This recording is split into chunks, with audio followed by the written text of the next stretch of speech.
নেমে এসেছে। এগুলো নিয়ে কয়েকদিন ধরেই আমরা বলছি, এই দুর্যোগের কারণ শুধু প্রাকৃতিক দুর্যোগ উপরেই আমরা ছেড়ে দিলে হবে না। আমরা যদি একটা চতুষ্পদ প্রাণীকেও বিরক্ত করতে থাকি তাহলে সেও কিন্তু শিং বাঁকিয়ে রুখে আসে। আমরা যদি একটা বাচ্চা ছেলেকেও যদি উত্ত্যক্ত করি সেও কিন্তু কামড়াতে চায়। আমরা যদি প্রকৃতিকেও যদি এরকম উত্ত্যক্ত করি, আমরা প্রকৃতির নদী যদি আমরা ভরাট করি, জলাশয় ভরাট করি, পৃথিবী এই প্রকৃতির পাহাড় যদি আমরা কেটে ফেলি, তাহলে প্রকৃতি কিন্তু একটা প্রতিশোধ নেয়। একটি গণবিরোধী সরকার, তার ভাবধারা হচ্ছে লুটপাট। জনগণের টাকা আমরা আদায় করব আর এই টাকা পাচার করব দেশে বিদেশে। এটাই হচ্ছে বর্তমান যে আওয়ামী সরকার, তাদের রাজনৈতিক দর্শন, তাদের কর্মসূচি। এটাই তারা আজকে 16-17 বছর ধরে করছেন। 16-17 বছর ধরে করছেন। এটা শুধু বিএনপি রাখার কথা না, এদেশের অর্থনীতিবিদ, এদেশের গবেষক, এদেশের পরিবেশবিদ সবাই বলছেন যে এই প্রকৃতিকে বিরক্ত করার জন্য, প্রকৃতির গলা চেপে ধরার জন্যই আজকে এই খরা, এই বন্যা, একের পর এক প্রাকৃতিক বিপর্যয় হচ্ছে। প্রধানমন্ত্রী বলেন যে অতি বামপন্থী, অতি ডানপন্থীরা আবার সরকারকে ফেলে দিতে চায়। বামপন্থী ডানপন্থী জানি না, এদেশের মানুষ আপনাকে আর বাংলাদেশের সিংহাসনে দেখতে চায় না। এইটা আপনাকে বুঝতে হবে। আপনি অতি বাম অতি ডান কথা বলে জনদৃষ্টিকে অন্যদিকে নেবেন। আপনাকে কি জন্য আপনার সরকারকে রক্ষা করার দায়িত্ব নেবে সরকার? আপনি কি জনগণের ভোট নিয়েছেন? আপনি তো নিয়েছেন আপনার আর আপনার মামুদের, আপনার খালুদের, আপনার চাচাদের, আপনার ভাগনাদের, আপনার ভাতিজির ভোটে আপনি প্রধানমন্ত্রী। তাহলে কেন জনগণ আপনার সরকারকে রক্ষা করার দায়িত্ব নেবে? অতি বাম অতি ডানের কথা বলেন, এই জনগণের উপর অতি জবরদস্তি, অতি বল প্রয়োগ, অতি জুলুম করে আপনি গণতন্ত্রকে ধ্বংস করে ওকে কবরস্থানে পাঠিয়েছেন। তারপরেও আপনি বলেন আপনার সরকারকে কে রক্ষা করবে? জনগণ তো চায় আপনার সরকারের পতন হোক এবং অবাধ সুষ্ঠু নির্বাচনের মাধ্যমে একটি নির্বাচিত সরকার হোক। আপনি অতি বাম অতি ডানের কথা বলে আপনি মাঝে মাঝে জনগণকে ধোঁকা দেওয়ার চেষ্টা করেন। আপনি সবচাইতে বড় যে বিষয়টি আজকে এই 16-17 বছর ধরে জনগণের উপরে আপনি যে অতি ফ্যাসিবাদ চাপিয়ে রেখেছেন, অতিরিক্ত বল প্রয়োগ করে ওদের নাগরিক স্বাধীনতা আটকে রেখেছেন,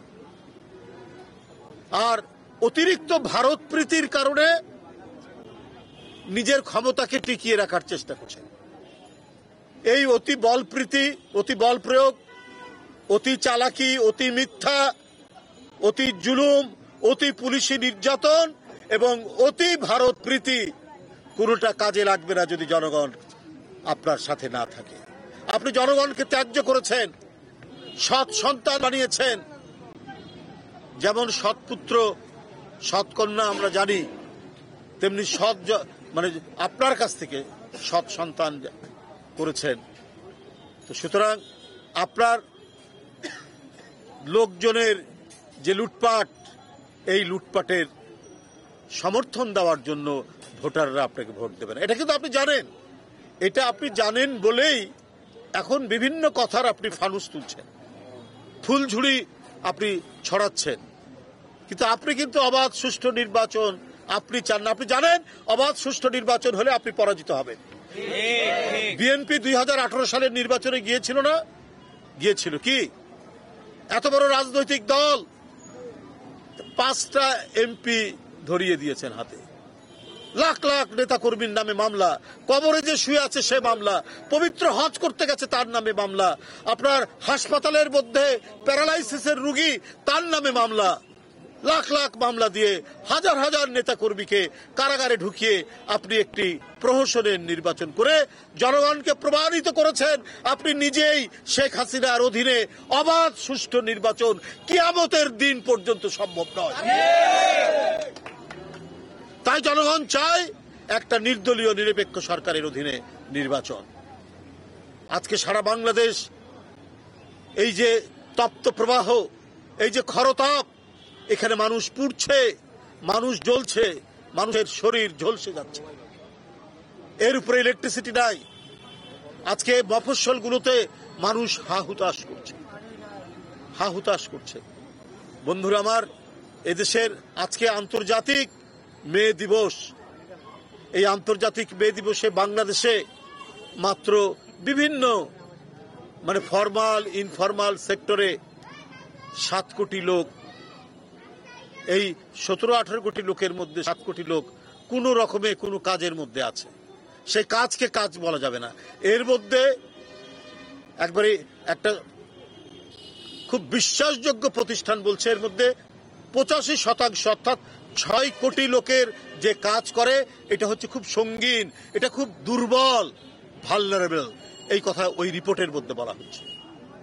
বন্ধুরা আমার, তো এই পরিস্থিতি কেন? 6 কোটি লোক যদি দুর্বল কাজ, অর্থাৎ যে ফেরি করে চা বিক্রি করছে, ওই রিক্সাওয়ালা, ওই সিএনজিওয়ালা, এরা তো কোনো সরকারের সোশ্যাল যে প্রোটেকশন, সেই প্রোটেকশন তো পায় না, কোনো ধরনের রাষ্ট্রীয় প্রোটেকশন তারা পায় না। রিক্সাওয়ালা, সিএনজিওয়ালা, চা বিক্রেতা, সেলসম্যান এবং যারা কৃষির সাথে জড়িত এই শ্রমিকরা, দিন মজুররা, এরা এটাই হচ্ছে প্রায় 6 কোটির উপরে। তাহলে আপনি খালি উন্নয়নের কথা বলেন, আরে উন্নয়ন তো মানুষ খেতে পাওয়াটাই তো উন্নয়ন, মানুষ তার একটা বাসা থাকবে, এটাই তো উন্নয়ন। জনগণ মোটামুটি 2 বেলা অথবা 3 বেলা একটু করে হলেও খেতে পারবে, এইটাই তো উন্নয়ন। সে অসুস্থ হলে একটু চিকিৎসা পাবে, এইটাই তো উন্নয়ন। আপনি কি মেট্রো রেল দেখান, আপনি কি পদ্মা সেতু দেখান, ওইখান থেকে তো টাকা নিয়েছে আপনার লোকরা, ওরা বানিয়েছে বাড়ি অস্ট্রেলিয়ায়, ওরা বানিয়েছে বাড়ি সিডনিতে, ওরা বানিয়েছে বাড়ি দুবাইয়ে, ওরা বাড়ি বানিয়েছে মালয়েশিয়ায়। আর এই 6 কোটি আপনার এই সমস্ত ক্ষুদে শ্রমিকরা, এই চাওয়ালা, এই রিক্সাওয়ালা, এই সিএনজিওয়ালা, এই সেলসম্যান এবং এই দিন মজুররা, এরা যেমন আছে তেমনি আছে। তারা এক মুঠো ভাত জোগাড় করেও তাদের জন্য কঠিন। এই দ্রব্যমূল্য হু হু করে বাড়ছে, তার উপরে মূল্যস্ফীতি। সারাদিন রিক্সা চালিয়ে কয় টাকা পাবে? কয় টাকা দিয়ে সে 1 কেজি চাল কিনবে? তার আপনার 250 গ্রাম যদি পেঁয়াজ কেনে, তাতেই তো তার সারাদিনের ইনকাম চলে যাবে। তাহলে উন্নয়ন কি শুধু আপনার ওই বড় বড় বিল্ডিং দেখালেই উন্নয়ন? না, উন্নয়ন হচ্ছে মানুষকে আত্মনির্ভরশীল করা, মানুষের কর্মসংস্থান হওয়া, এবং যে সমস্ত মানুষ কর্মে নিয়োজিত, সে অত্যন্ত তার ইনকাম যদি অল্পও হয়, সে রাষ্ট্রের একটা প্রোটেকশন পাবে, রাষ্ট্রের একটা সুরক্ষা পাবে। আপনি সে সুরক্ষা দেয়নি। আজকে তারা কাতরাচ্ছে এই প্রচন্ড তাপের মধ্যে। আরো তাদের সঙ্গীন অবস্থা। এখানে যদি স্কুলের হেডমাস্টার মারা যায়, এখানে যদি স্কুলের শিক্ষক মারা যায়, এখানে যদি স্কুলের ছাত্ররা আপনার অজ্ঞান হয়ে যায়, তাহলে ওই রিক্সা চালক, ওই সিএনজি চালক, তার পরিণতি কি হতে পারে? ভয়াবহ পরিণতি। আমরা এই ভয়াবহ এবং বিষাক্ত এক গ্যাসের মধ্যে বাস করছি শেখ হাসিনার নেতৃত্বে বাংলাদেশে। এইখান থেকে আমাদের উত্তরণ ঘটাতে হবে। আমাদের ঢাকা মহানগর উত্তরের সদস্য সচিব যে কথা বলেছেন, আমরা জেলে যাচ্ছি, আমাদের নামে অনেক মামলা, তারপরেও আমরা জনগণের দুঃখ কষ্টে সবসময় এগিয়ে এসেছি। করোনার সময়, বন্যার সময়, প্রতিটি সময়ে আমরা এগিয়ে এসেছি আমাদের যতটুকু সাধ্য আছে।